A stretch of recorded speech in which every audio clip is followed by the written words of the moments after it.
भारत और संयुक्त राष्ट्र स्थायी सदस्यता की दिशा में एक महत्वपूर्ण कदम प्रस्तावना। भारत के संयुक्त राष्ट्र में स्थायी सदस्यता की मांग कई दशकों से जारी है। इस विषय पर विभिन्न देशों के विचार भिन्न भिन्न रहे हैं और समय समय पर इसमें उतार चढ़ाव भी देखने को मिले हैं। हाल ही में भारत ने इस दिशा में एक बड़ा कदम उठाया है, जिससे अंतर्राष्ट्रीय राजनीति में भूचाल सा आ गया है।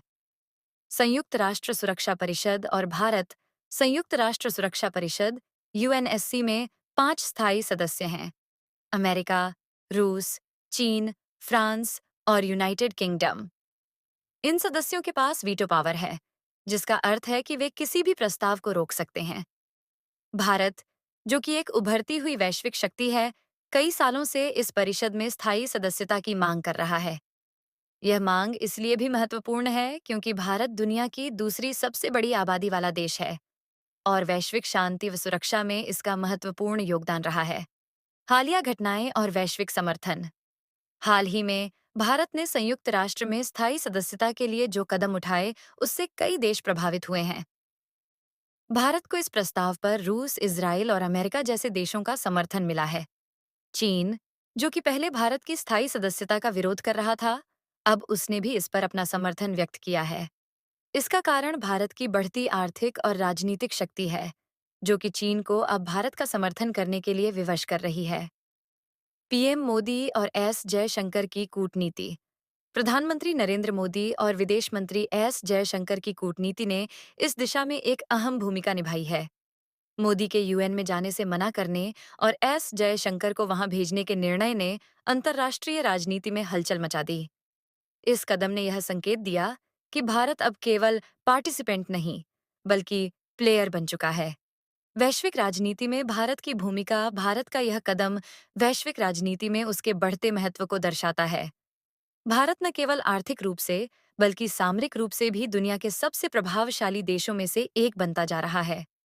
संयुक्त राष्ट्र में स्थायी सदस्यता प्राप्त करने के बाद भारत की शक्ति और भी बढ़ जाएगी, जो कि दक्षिण एशिया और बाकी दुनिया के लिए महत्वपूर्ण साबित हो सकता है।